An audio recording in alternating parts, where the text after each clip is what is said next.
I never thought I'd be the kind of person to write something like this, but I can't stop thinking about what happened over the last couple of years, and I need to let it out. I worked at the same company for over 14 years. I started there when I was in my early 20s, back when I was just hungry to learn and didn't really care about titles or pay as long as I had a chance to build something.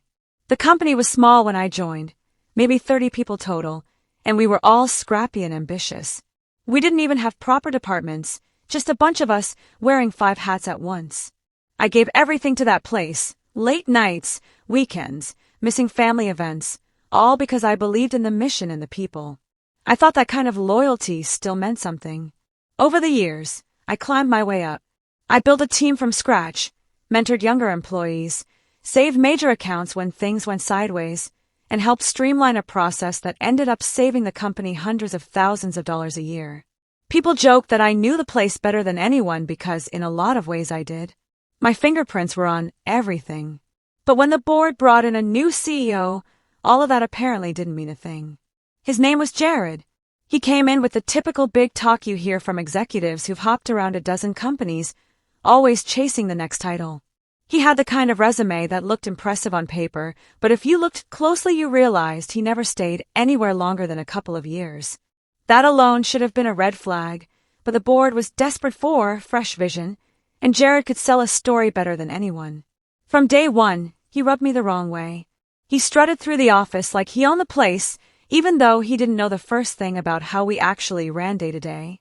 He dismissed anyone who challenged him, talked down to people, and started making flashy changes that looked good in a presentation but wrecked morale behind the scenes. I tried to stay professional. I tried to give him the benefit of the doubt. I thought maybe I could bridge the gap between his big-picture nonsense and the actual work that kept us afloat. But it became clear real fast that he saw me as a threat. Maybe because I had history with the company and credibility with the staff. Maybe because I didn't fawn over his every word. Whatever it was, he started cutting me out of meetings I'd always been part of, assigning my projects to less experienced people, and making little digs in front of others. It felt like death by 1,000 cuts. The moment that broke me happened in front of about 30 employees. We were in the kitchen area after a team meeting, and he decided to call me out over a report that wasn't even mine. He raised his voice, accused me of not pulling my weight, and basically humiliated me in front of my coworkers. 14 years of sweat and sacrifice reduced to a public takedown over something I didn't even do. I stood there frozen, humiliated and furious, but I bit my tongue because I didn't want to give him the satisfaction of seeing me blow up. That same afternoon I got an email from HR saying my role had been eliminated. Just like that. No warning, no chance to transition, nothing. After everything I'd given, I was disposable. For weeks I spiraled.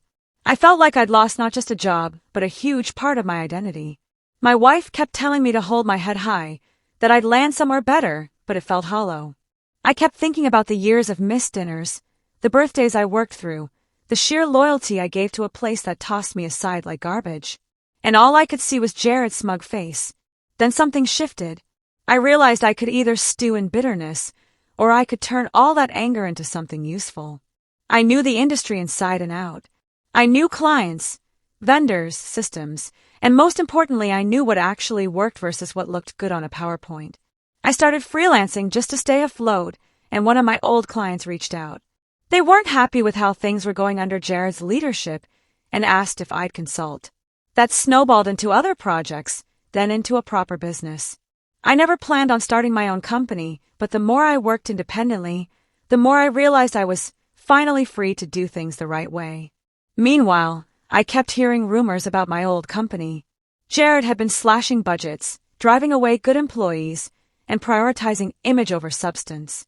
Turnover skyrocketed, clients left, morale tanked, and the people who had once been my teammates started reaching out to me quietly, asking if I had any openings. Within a year I had built a small team, and half of them were folks Jared had alienated or driven out. It felt poetic in a way. He had tried to erase me from the company and ended up pushing people straight into my arms. The real kicker came about 18 months after he fired me. My little firm had landed a contract that used to belong to my old company. It was a huge account, the kind of deal that could make or break quarterly numbers. The client told me flat out that they'd lost trust in Jared's leadership and they wanted someone who actually understood their needs. That moment felt like vindication. Not because I stole business, but because I won it fair and square by doing the work the right way. It was proof that integrity still mattered. I'd be lying if I said I don't still feel bitterness sometimes. 14 years is a long time to dedicate to something only to have it ripped away in such a cruel way. But looking back now, I see that getting fired was the best thing that could have happened. It forced me to bet on myself. It showed me that the loyalty I gave to a corporation was misplaced, but the loyalty I gave to my craft and my values was not. Jared thought he was burying me. What he really did was plant me somewhere new, and now I'm growing in ways I never imagined. I don't know what will happen to him. Last I heard, he's still bouncing from one company to another, burning bridges as he goes. That's not my problem anymore. My focus is on building something sustainable, treating people with the respect I never got, and proving that doing things the right way can still win in the long run. Maybe it sounds like revenge, but to me it feels more like justice.